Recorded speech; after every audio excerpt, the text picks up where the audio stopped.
Okay, so we're doing just basic trig identities today.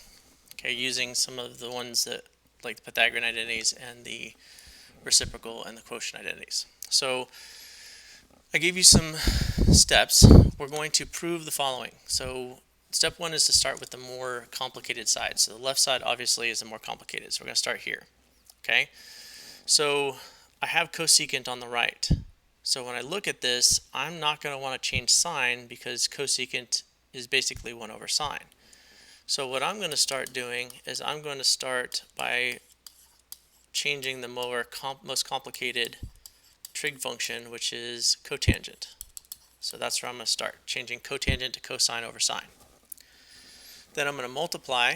When you multiply fractions, you multiply straight across. So sine x plus cosine squared x over sine x. Now notice there's only one term on this side versus here we have two terms.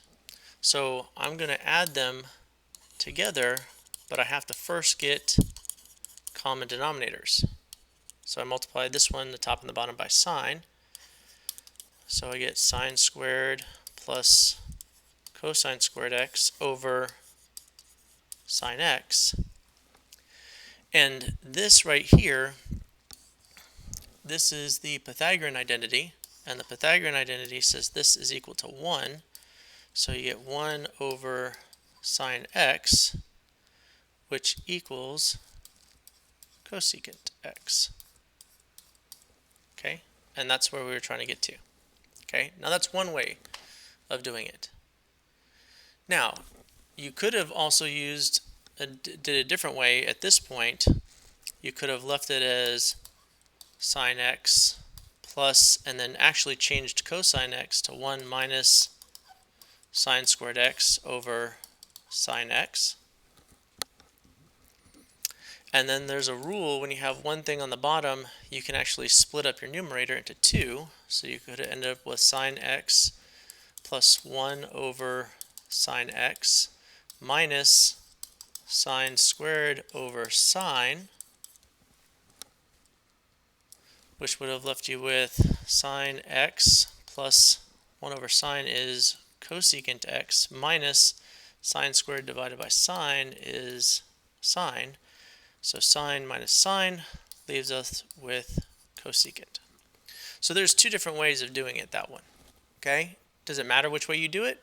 No. As long as you show me all the steps and they're good, it doesn't matter. Okay? All right, so let's look at the second one. Okay? So I'm going to start with kind of the same thing I started with the last time, but this time I'm going to change secant. So I'm only going to change one thing at a time. So I'm going to get sine theta times 1 over cosine theta times cotangent theta. Okay?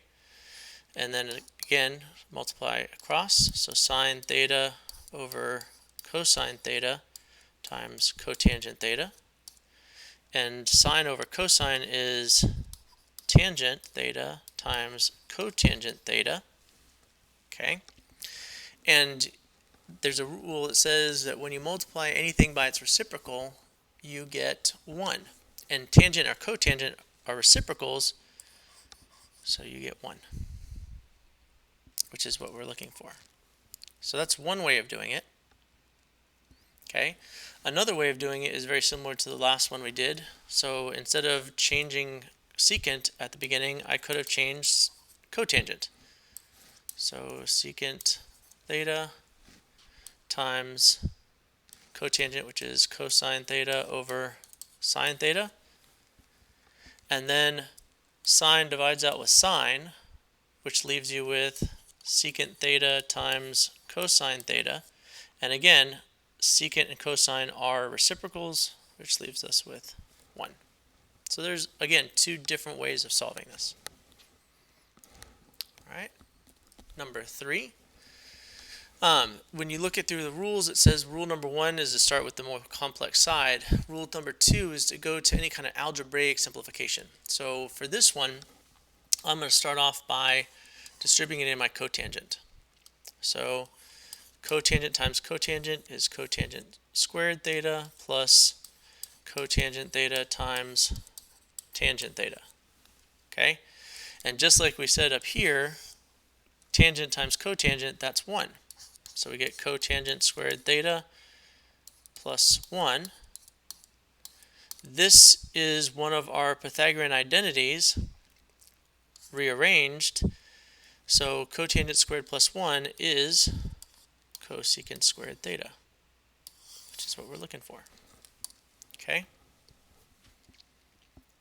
Now, the long way would have been, and I'm not going to do all of it, but you could have, if you wanted to, first done what's inside the parentheses and added these two together by getting common denominators and then multiplying by the cotangent, but that would have taken a whole lot longer to do. This is the simplest and fastest way of doing it. Okay? All right, and then the last one, this one's interesting because I have one side, I have a trinomial, I have 3 terms. On the right, I only have 1. Okay? So what am I going to do first? Well, the first thing that I see is that I have cosine on this side and cosine on this side. So I'm not going to want to mess with my cosine. So let's deal with this sine and see if I can get rid of my sine in some way. Well, I do see something interesting here. So I'm just going to rewrite this. When we deal with addition, addition order doesn't matter. So I'm going to put the plus 1 here and then minus sine squared x. Okay?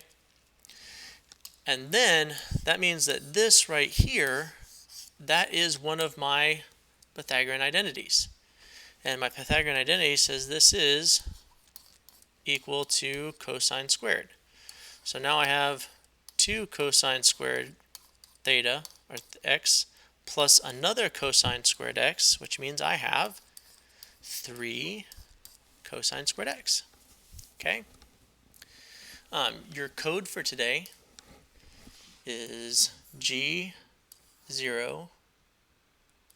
T U G0 0 D, all in lowercase. G0 T U, I'll put that, G0 0 D, and that is your code for today.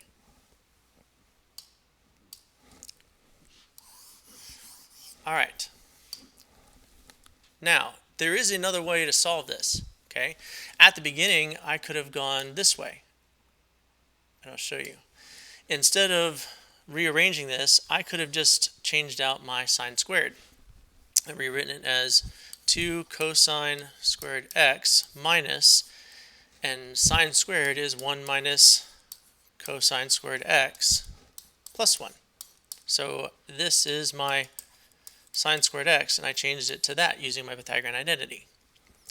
Distribute in your negative, so you get 2 cosine squared x minus 1 plus cosine squared x plus 1, and minus 1 and plus 1, that's 0.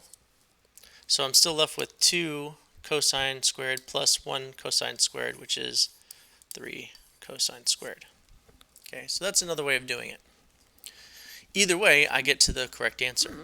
So you have to start realizing that it doesn't matter which way you do it, as long as you show all of your steps.